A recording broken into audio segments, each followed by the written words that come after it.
Good morning, everyone. It's an exciting day.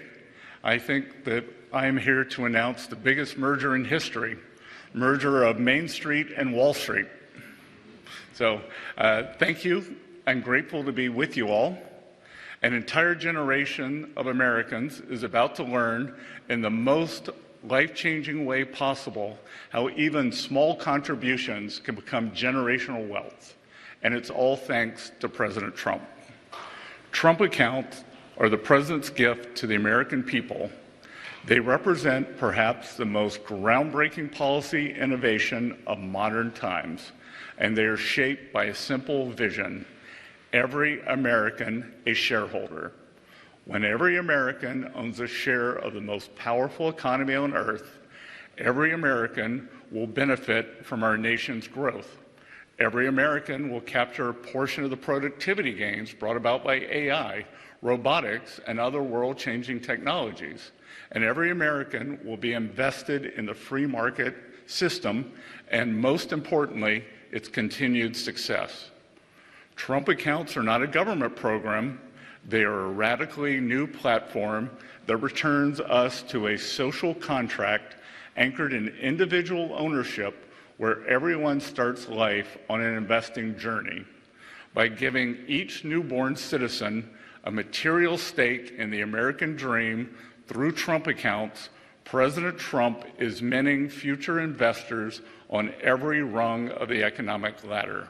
He is embedding financial literacy and empowering today's youth to shape their own financial future.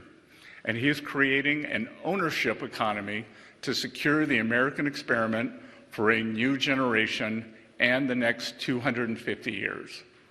This morning, I will explain how the President is advancing these goals and how you can help. We are the most giving country in the history of the world, but we have long lacked a platform of private ownership from birth that facilitated philanthropy to do at scale direct giving to American children.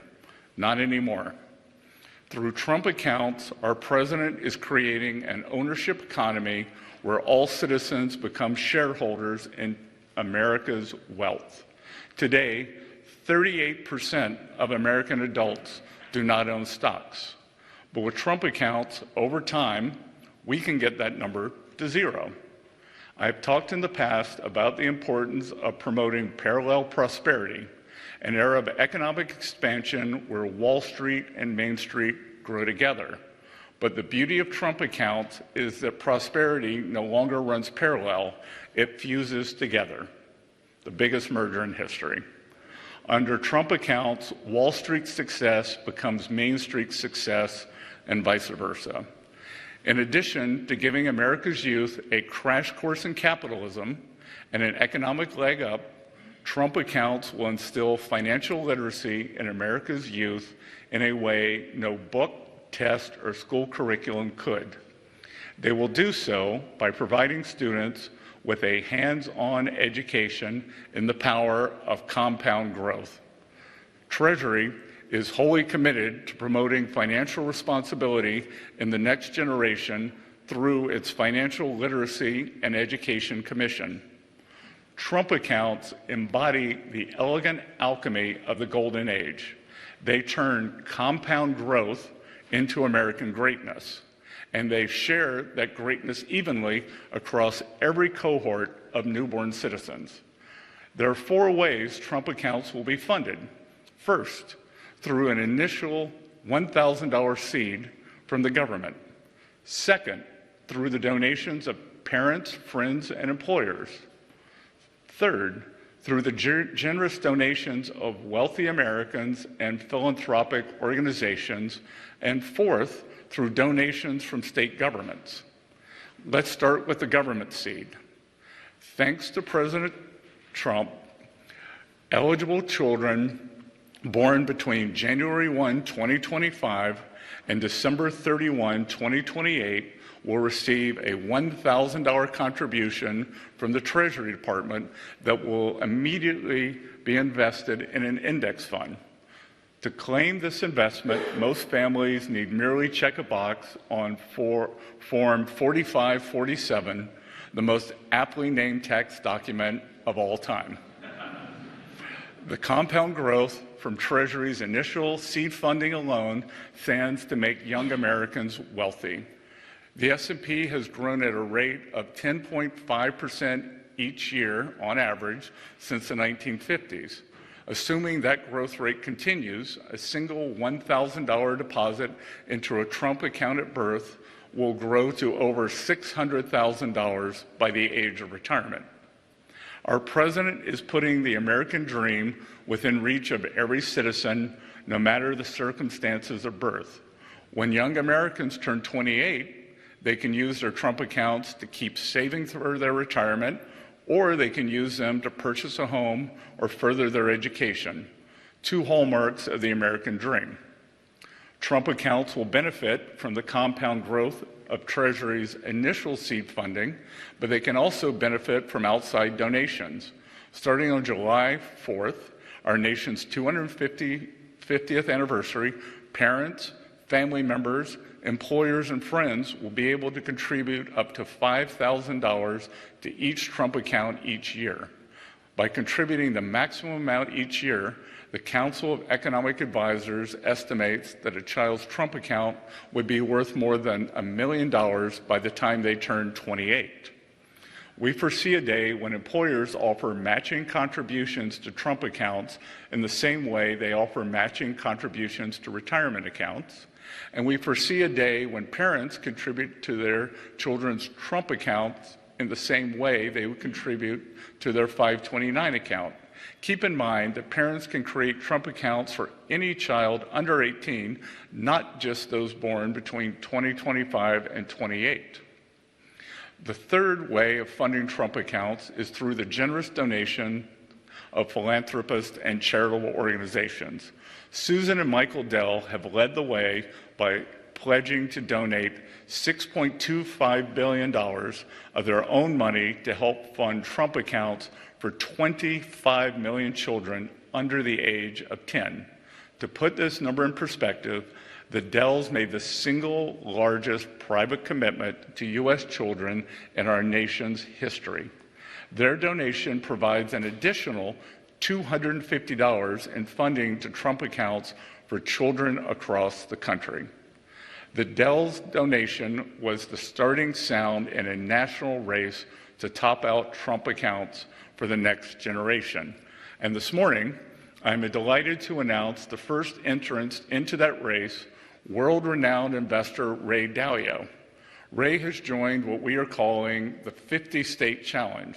The 50-State Challenge is a special initiative Treasury is launching today to rally the nation's philanthropists around a common cause.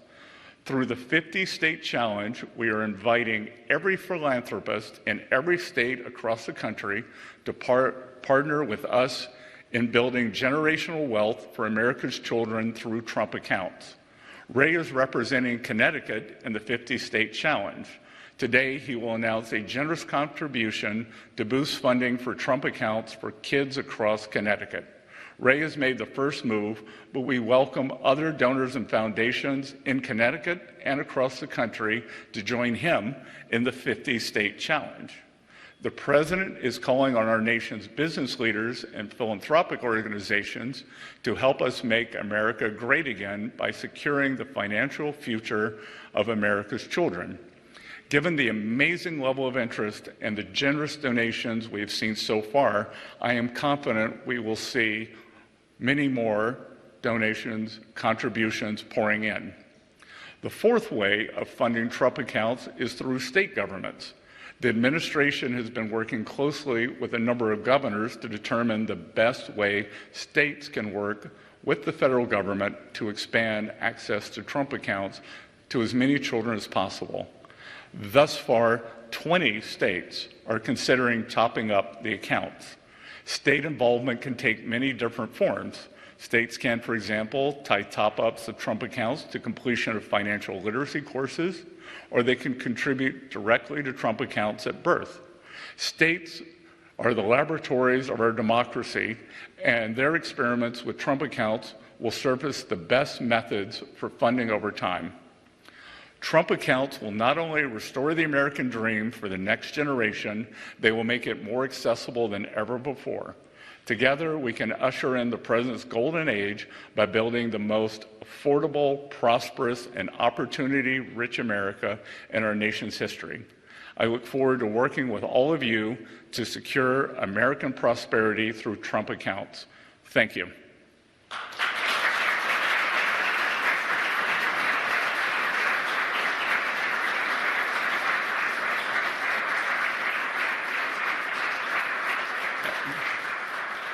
And now it's my great honor to introduce Speaker Mike Johnson, whom, without possible, the Trump accounts would not have been without Speaker Johnson's hard work on the one big, beautiful bill, getting it passed record time on July 4th, the Trump accounts would not be possible.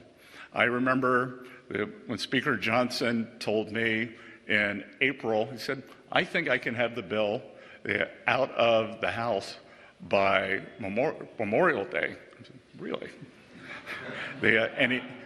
And he did it, and which gave us a lot of momentum. Leader Thune got it across the finish line on July 4th.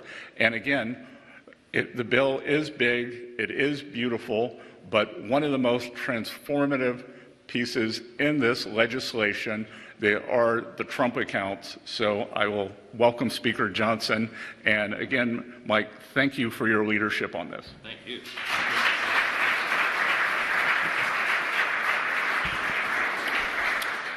What an exciting day this is. It's so great to see you all here at Treasury with our extraordinary Secretary, Scott Bessent, is a godsend to America. Can I get a round of applause for our Treasury Secretary? Yes.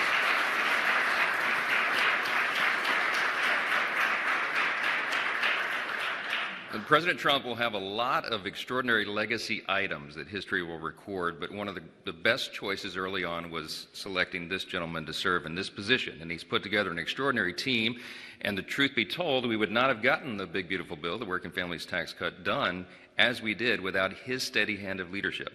Anyone who had a question, I drug him over here to Treasury and made him sit through a little class with the Treasury Secretary, and he helped get them to yes. So that's something history will record as well. We are so excited about this because America needs this. It's an idea that is long overdue. People have been struggling. You know, we inherited when President Trump came in and this Republican Congress took over in January with the new administration, we inherited a real mess. We had 4 years of Bidenomics, and we all know what that did to people's pocketbooks, to their outlook on the economy, and to their real experience in having to suffer through record high levels of inflation, lower wages, and less opportunity. So when we took the reins of power, we were determined to fix all of that. We had to fix virtually every area of public policy, and we got to work on it. And the result was that big, beautiful bill, aptly named by the president, also known as the Working Families Tax Cut, because that's what we achieved. We got real economic relief on the way for the American people. Largest tax cut in U.S. history. Largest savings of taxpayers' dollars at the same time, by the way. No tax on tips, no tax on overtime, real relief for seniors on Social Security, all the other big benefits in the bill. But among all those features, one that I think will have a lasting effect, a truly lasting effect on the economy and the financial stability of individuals in our country at large, is the Trump account. And what we're here to explain, and what the Secretary just laid out, is an extraordinary transformational policy. It is truly going to change the lives of every American. And we wrote the big, beautiful bill. It was geared for lower and middle class earners to give relief to hardworking families. And this is one of the primary drivers of that. Now, I'm not going to give you a long speech. I could, because I'm really excited about this and what it's going to do for our families, for the economy. But one thing I really like, I think it's almost poetic, is that the implementation date happens to fall on July 5th of next year, right after our nation's 250th birthday. As the Secretary noted, the greatest nation in the history of the world, the most benevolent nation in the history of the world, the most successful, most free, most powerful. And there's a reason for that. I'll just leave you with that thought.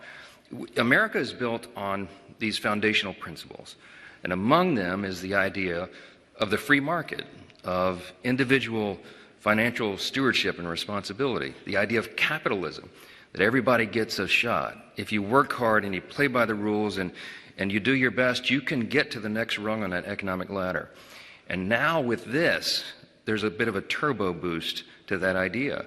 And while we've always believed in private property ownership, private ownership, as the Secretary noted, now there is a platform, a new platform for private ownership.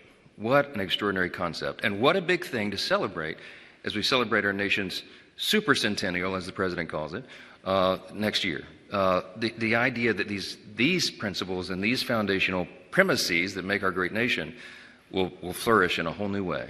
So we're so excited to be a small part of that. We're so excited for the exceptional leadership, for the vision of President Trump to do this.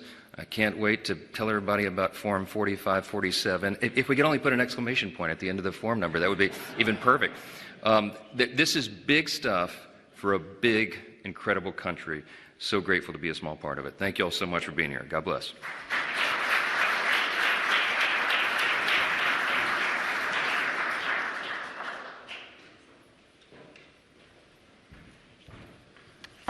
Thank you to Speaker Johnson. Good morning. I'm Assistant Secretary for Financial Institutions, Luke Pettit, and it's my privilege to help lead the implementation work for Trump accounts that's being done here at the Treasury Department. In August of this year, President Trump announced a national initiative, America by Design, to improve experiences for Americans, especially involving websites where Americans interface with the United States government. In doing this, the President established the National Design Studio and appointed a Chief Design Officer. We're privileged to have our Chief Design Officer, Joe Gebbia, here with us today, who's also the co-founder of a great American company, Airbnb. It's also our honor to welcome Senator Katie Britt of Alabama. Senator Britt has long been a champion of our nation's youth and was a critical partner in ensuring that Trump accounts made it into the working family tax cuts earlier this year. Please welcome me in joining Joe and Senator Britt.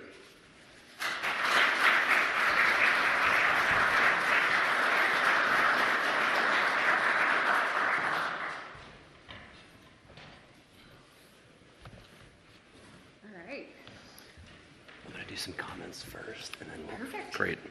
Well, thank you, Luke. Thank you, Secretary Bessent. It's great to be here, and it's great to share and be a part of this very big upgrade to America. This is one of the most exciting product launches coming out of Silicon Valley. I've seen a lot over my career. I have to say, it's rare that you get to see a product launch quite of this scale, quite of this excitement, and one that deserves equally big storytelling and equally considered design. As Luke mentioned, the President signed an executive order this summer to stand up the National Design Studio with his initiative called America by Design to improve the way we communicate in America, to improve the way the government presents itself. No more do government websites need to be mediocre. Why? We can bring private sector and industry standard design, usability, technology to improve the way that America experiences the government. Now, when this initiative, if this initiative were to have launched, I'd say 50 years ago, you'd either have to walk into a building and access it or maybe get something in the mail. At the time, I imagine the building would have been beautifully designed and the mail would have been a nice form. The reality is people access the government through websites, which is why the President so strategically decided to invest in upgrading across the government. So with that, I'm excited to share a major update to trumpaccounts.gov. We'll pull the website up right now. So Trump accounts jumpstart the American dream. We're building long-term financial security for millions of children by creating tax-advantaged investment accounts for U.S. citizens under the age of 18 coming next summer in 2026. People will be able to put in their emails, which we've collected a lot so far. There's a lot of interest in this. As we scroll down the page, we give people a glimpse of what this might look like come next summer, where they get to see your child has received $1,000 from the United States Treasury Department. As the Secretary mentioned, this will be invested into index funds.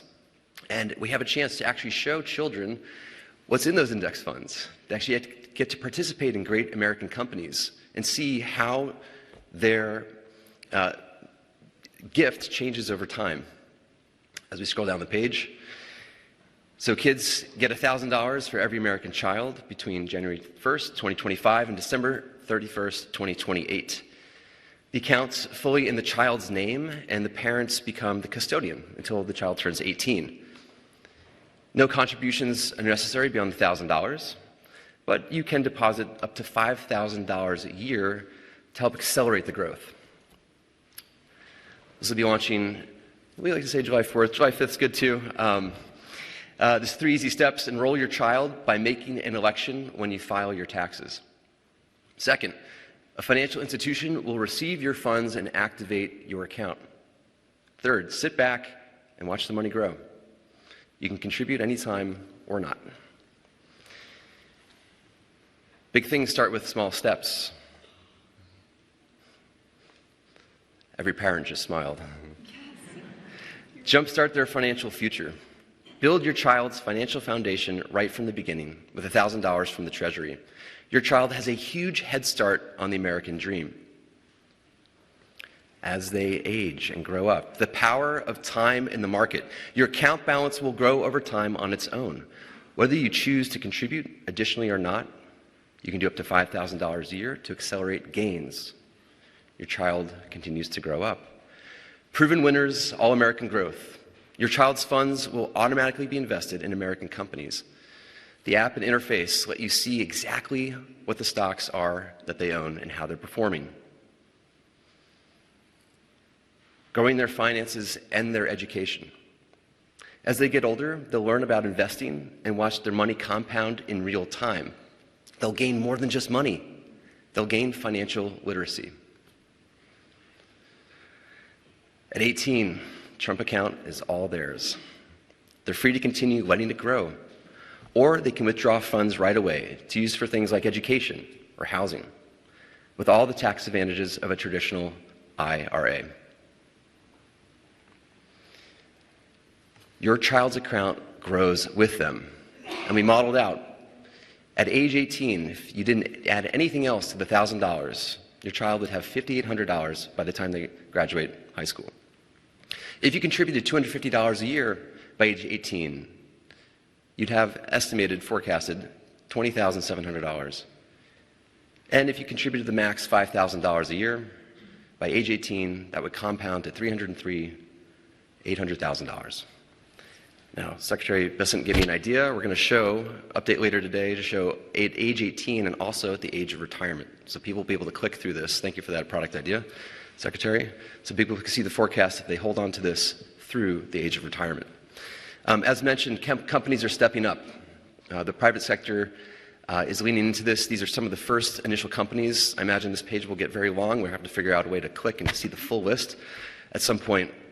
And as mentioned, the leadership of Michael and Susan Dell, along today with the announcement of Ray and Barbara Dalio, stepping up from the philanthropic sector. This is a pro-family initiative that will help millions of Americans harness the strength of our economy to lift up the next generation. And they'll really be getting a big jump on life, said our President, Donald J. Trump. We've got Q&A for parents. We think kids are going to be curious in this too, so we've got Q&A for them, and also for corporations and philanthropists.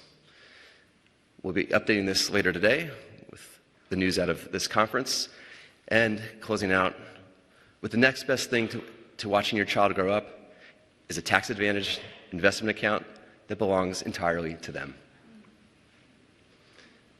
So this is the big update to trumpaccounts.gov. Thank you.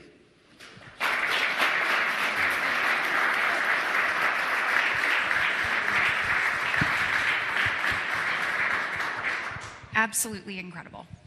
Thank you, Senator. It's great to be with you today. It's great to be with you, and thank you for all that you're doing. Likewise. I want to start a question for you because you were an instrumental part of the passage of the One Big Beautiful Bill. Can you talk about why Trump accounts were so important to you to get into that bill? Yeah, look, this is transformational. You think about being a young parent, right? And so many of us remember being in the hospital and having this beautiful baby that you're like, you're gonna send this child home with me in about 24 hours. And you start to think of all that you wanna provide for your child. And the immediate things you think about are what's right in front of you, diapers and the right car seat for safety and how are you gonna make all of this work? But ultimately what you want for your child, for every child, is a chance at the American dream. And look, after the last 4 years of the previous administration, I think all of us, it felt heavy, with inflation and just the cost of life in general. Many people felt like that dream was out of reach.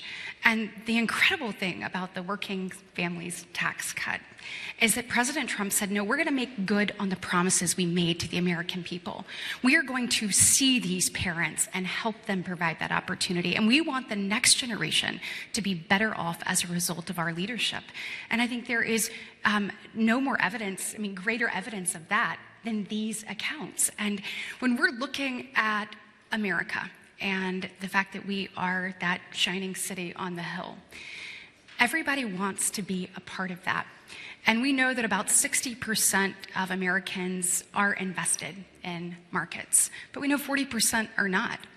And the thing that President Trump and the Secretary have made such a priority is how do we make sure that that 40% has the same chances that the 60 do?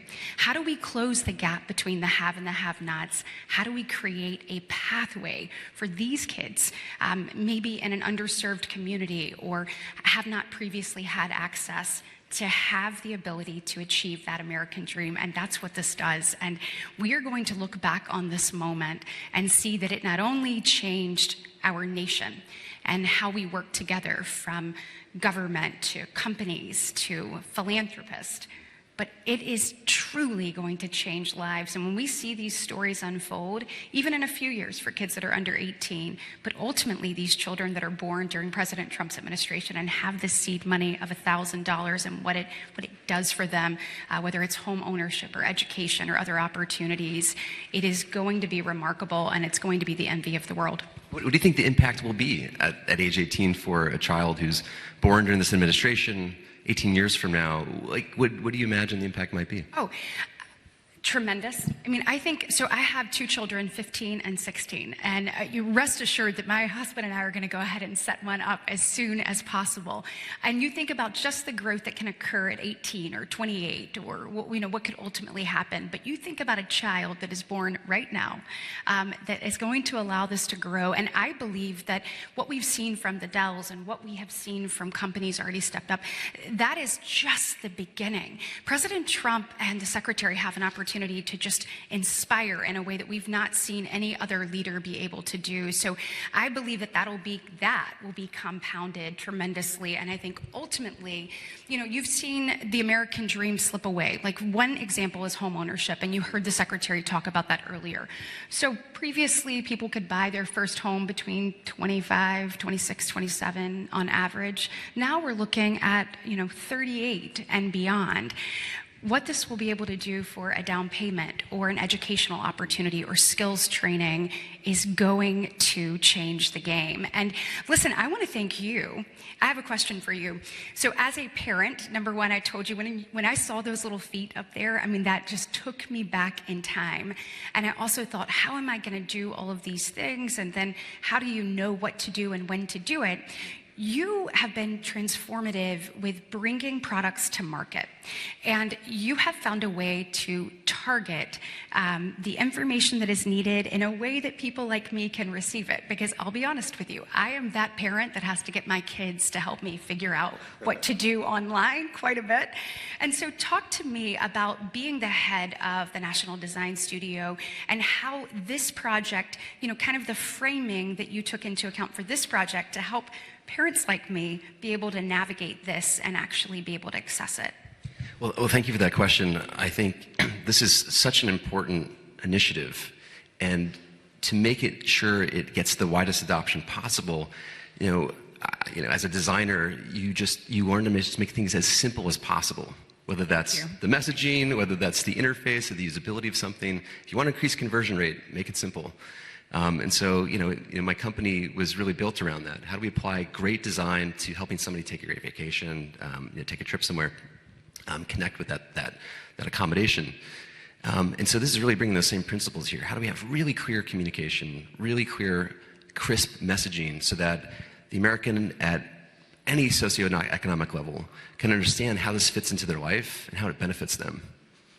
Yeah, and I would imagine that, as a new mom or dad in the hospital, or bringing your child home, that we're going to find ways to make sure that this is front and center, that they are educated about this and can explore, and also know 45, 47, what to check when they're doing their taxes as well. And I'm sure that just making it easy to navigate has been a top priority of yours. That's right. I think, and this is really, as a consumer of government products, as an American, there's so much more we could be doing to tell the story about the great efforts of the government, of the administration, of these kinds of initiatives to really resonate and connect with American people. And so this is really the mandate from the president to the National Design Studio. Well, and I think that's what makes this administration so different, is we know that you are the expert in how to deliver that. We've seen the success of that, and now we're allowing your talents and vision to be executed in a way that everyday Americans, that moms and dads out there that are thinking about the future of their child, are able to take advantage of it. So thank you for what you're doing on this. I think back to a time when my grandfather in the early 90s gave us a stock at Christmas. And so here we were, and my grandfather is a small business owner. He had a hardware store that was my great-grandfather's that had been passed down, and he and my father were building a boat dealership together. And so as a small business owner in a more rural part of the state, in a small town, you kind of sort of think that markets are out of reach for you. When we opened that up, every grandchild, and we finally had ownership in something that was bigger than ourselves, and we would watch it every single year. When we're thinking about these accounts, Joe, this is about access, this is about education, and this is about opportunity. And with one delivery of this, you give a child all of those things. I know for me, it created an interest in that in a way that I would not have had otherwise. It also a pride of ownership. And so you think about parents all across the country that are going to be looking at these accounts and thinking, what can my child do with this? How is this going to help them achieve? And then the educational process that comes with that access and the ultimate opportunity is going to change lives forever. That's right. I mean, as a policymaker, you've been at the tip of the spear on these issues, whether it's about being part of the pro-family party. Can you speak more about those initiatives or other things that you're involved in?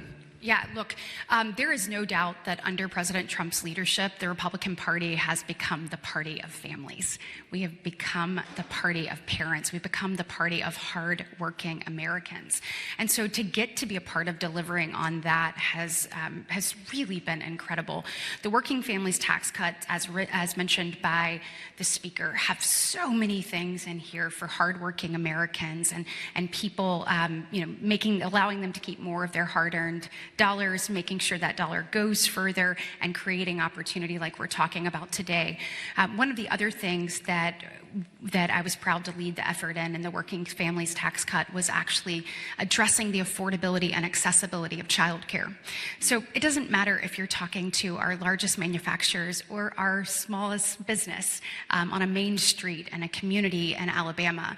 They tell you being able to recruit and retain a workforce is one of the things that they deal with, and one of the issues that they have with that is affordability and accessibility of childcare. We know that there are a lot of people that want to re-engage in the workforce, and if you want to do that, I want you to have that opportunity to help us as we build back America. And we want to make sure that impediment, we want people to be able to have more children and do more things, that an impediment of affordability or accessibility, that we help knock that down. And so in this, the tax code was actually updated for the first time since 1986 when it came to DCAP, so when Ronald Reagan was the president. So went from 5,000 to 7,500 that parents will be able to have there. And then we updated the CDCTC for the first time since 2001, so an additional $900 for people who utilize that. All of this is real money for parents who are trying to create this pathway for their children. And then we also created an additional 45F, an additional dollars there, move that to $500,000, really creating an opportunity for businesses to be a part of this solution. We know that just like in line with the Trump accounts, it's going to take everybody doing everything. So whether that's a voucher program or an on-site facility, and then also small businesses for the first time can take part in that as well. So this is transformative because we've heard people talk about affordability of childcare for years. President Trump at this administration and the Republican Senate and House actually did something about it. So we're excited for people to actually get to make use of that as well. A lot of good things coming. Well, thank you so much for all you're doing. Ladies and gentlemen, Senator Britt.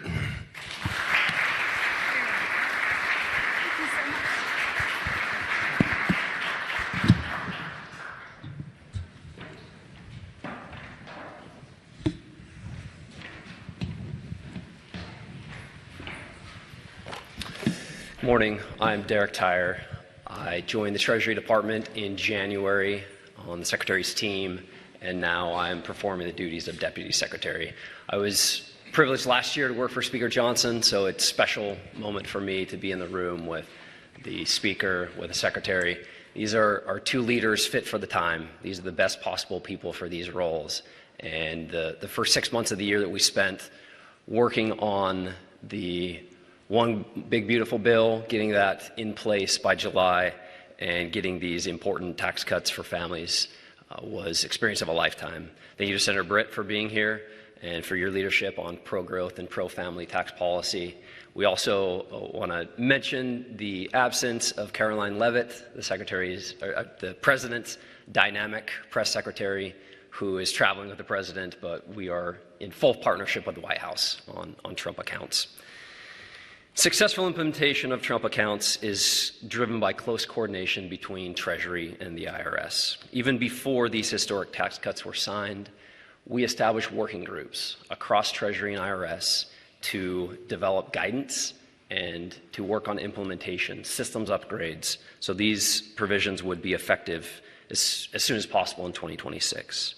To guide that process and ensure a successful filing season next year, Secretary Bessent, in his capacity, he has many jobs, in his capacity as acting IRS commissioner, he called on SSA Administrator Frank Bisignano to assist. Frank is the first ever CEO of the Internal Revenue Service, and I've been fortunate to have the chance to work with him in recent months.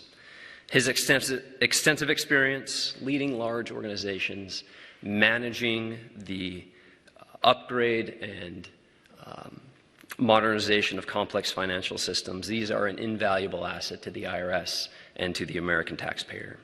With Secretary Bessent and Frank Bisignano at the helm, we truly have world-class leadership that our tax admin system has so desperately needed. Concurrent with major IRS upgrades and IT modernization, Treasury and IRS will deliver a successful filing season and Trump account rollout during 2026. So it's my honor to welcome Frank Bisignano, CEO of the IRS.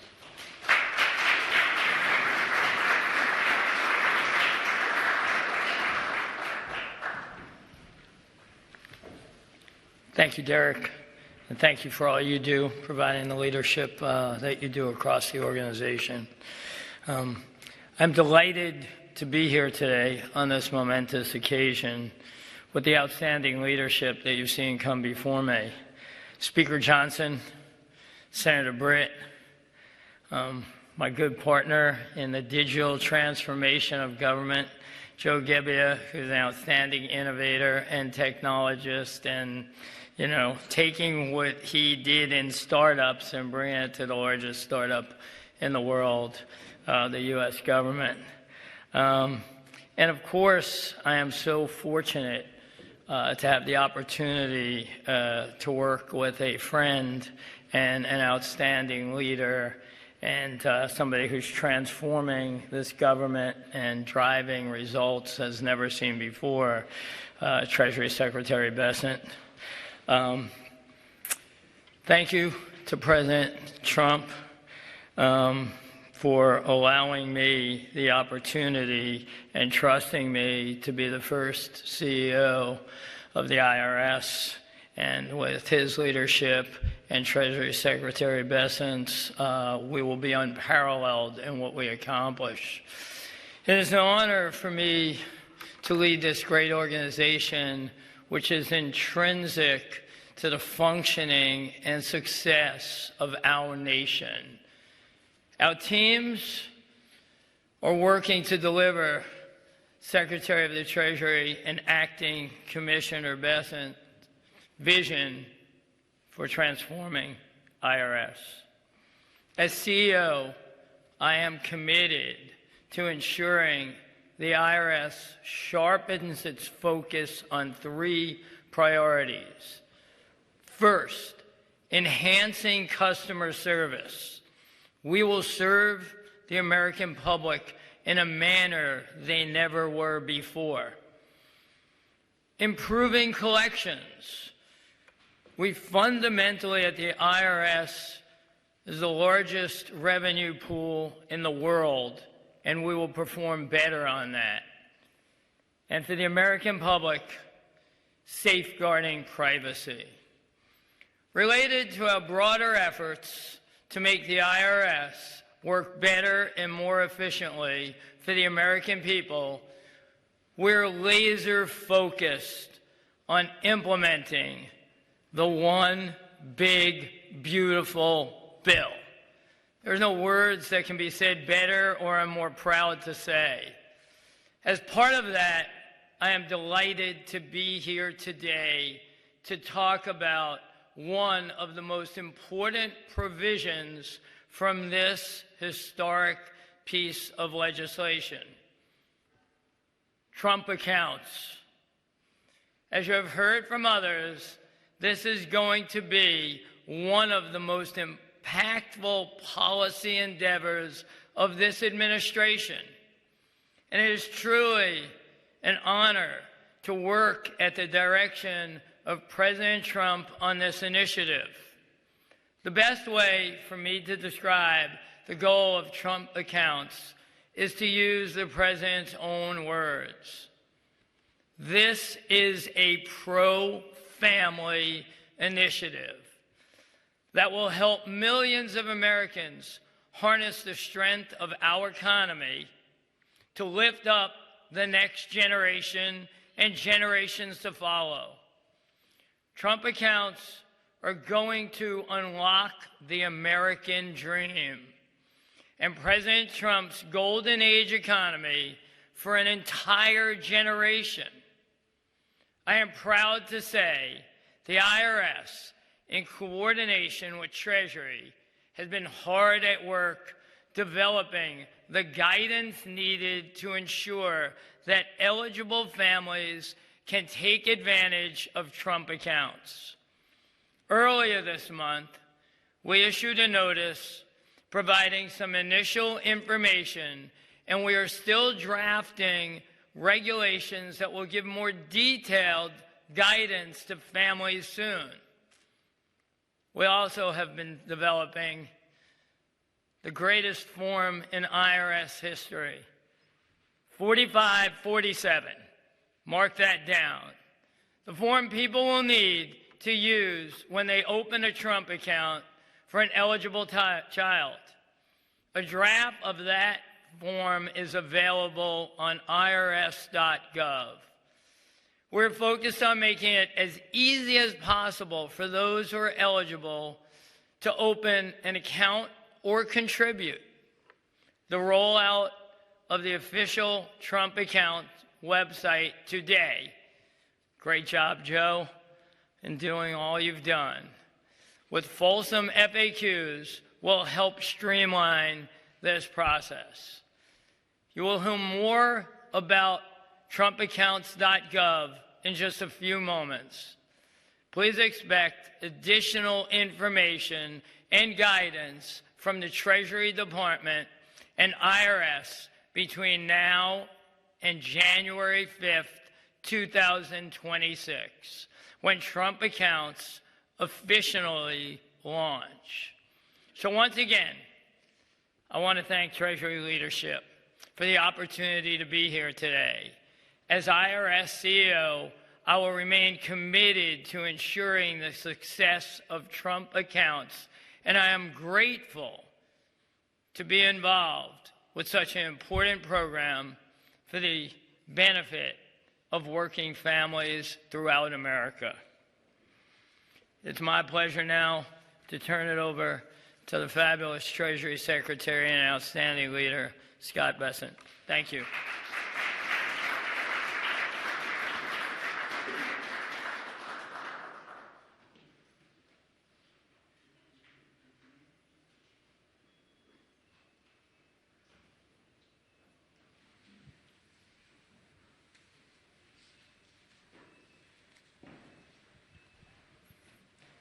Good morning, everyone.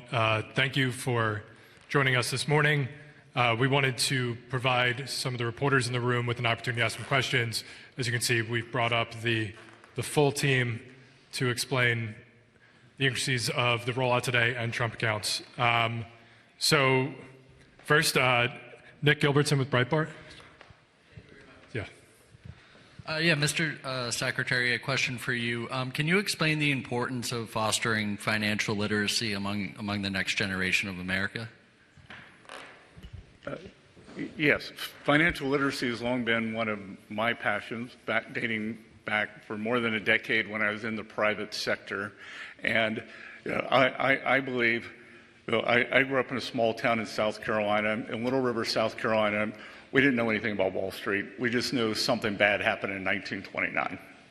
And I think the idea of financial literacy, knowing how to manage your money, how to manage your finances, is something that's gotten lost to Americans, whether it's children, the 20-somethings, or even many adults. And I think that this is going to provide, as I said earlier, this live action, being able to check your account every day, is going to re-engage Americans in this.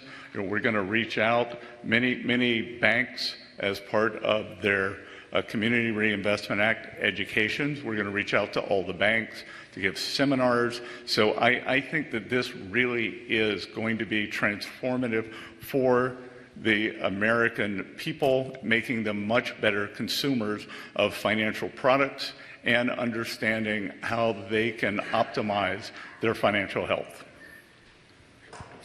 Ed Lawrence with Fox Business. Thank you. And again, I think for you, Mr. Secretary, kids can access these accounts at 18 years old. So what's to stop an inflation push 18 years from now where kids just clean out the accounts and start spending? Also, if I could, economic poll numbers have been slipping for the president. What do you know that maybe Americans aren't seeing? So couple of things. I'm optimistic that the 18-year-olds will roll them into retirement accounts. So there will be that. And again, I would expect that a large amount of this could be used towards, as I said earlier, to begin the American dream. And it's going to be staggered.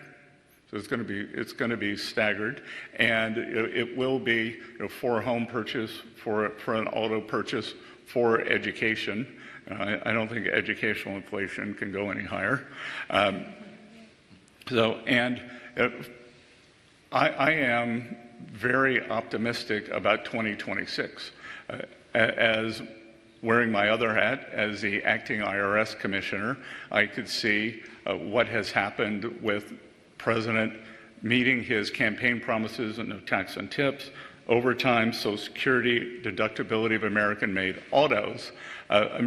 Because the One Big Beautiful Bill was passed on July 4th, but was retroactive to the beginning of the year, Americans have not changed their withholdings. So my estimate, and I do have inside information, that we could see between 100 and 150 billion of refunds going primarily to working families. Those families, those individuals will change their withholdings, so they'll actually get a bump up in their take-home pay. So we'll see both. We'll see substantial refunds, bumps up in the take-home pay. We've seen 15% CapEx growth this year. Historically, CapEx growth translates into job growth. And I think as I said, I think 2 days ago, we have spent 2025 setting the table, and now it's time for the banquet. Eleanor Mueller, Semaphore. Mr. Secretary, thank you for having this event. There's been a lot of debate on the Hill this week over whether or not another reconciliation package is feasible for the Republican Party. Do you see a path forward this Congress? And if so, what would you prioritize for its inclusion? Yeah, I think we're going to stick to the accounts today. Okay. James Plady, Financial Times. Thank you, Mr. Secretary. The president in late November said that he knew who his pick was for Fed chair, but since he has continued to interview other candidates, there has been some concern in financial markets and among investors about the credibility of Kevin Hassett, the front runner to do the job. Do you share those concerns, and is the president worried about that as well? Well, we're trying to keep this on Trump accounts. I think any concern on Director Hassett is absurd. He is an eminently qualified PhD economist with views of his own, and he, along with the others, would make a very good Fed chair. And maybe he was referring to maybe I was his pick, but I was unavailable. Eamon Javers with CNBC. Thank you, Mr. Secretary. On the Trump accounts, real quick, you mentioned Ray Dalio's contribution here. Do you have an estimated dollar amount for what that will amount to over time? We don't yet. My guess, Ray and Barbara Dalio's, I think it'll be about $100 million for the state of Connecticut is my guess, but I haven't seen the exact numbers. And on tariffs, if I could, obviously some of your key tariffs this year are being challenged at the Supreme Court. Is the Treasury Department prepared to commit to American companies that have paid those tariffs this year that they will get refunds if Treasury loses at court? Well, first of all, Eamon, it won't be Treasury losing, it will be the American people losing. And this is a national security issue, and I think we're going to wait and see. My guess is the Supreme Court ruling, whichever way it goes, will be extremely nuanced. And Christian Daytalk. Thank you, everyone, for doing this event. Christian Daytalk with the Washington Examiner. Just for your record, Mr. Secretary, Ray Dalio tweeted he will be contributing around $75 million. Going to go pump him for more money? Is that too low? I read Bridgewater's having a good year, so. And then on the accounts themselves, is the administration considering a push from Democratic lawmakers to expand the federal contribution specifically for families who won't be able to maximize their own annual contributions? Well, I find it rich that Democratic lawmakers who had the trifecta never did this. So why don't they let us get them up and running? We got 4 years, and then we'll see where it goes. Thank you. Well, thank you everyone for joining us here today. We really appreciate everyone hanging out, and thank you for all of our speakers. Have a nice day.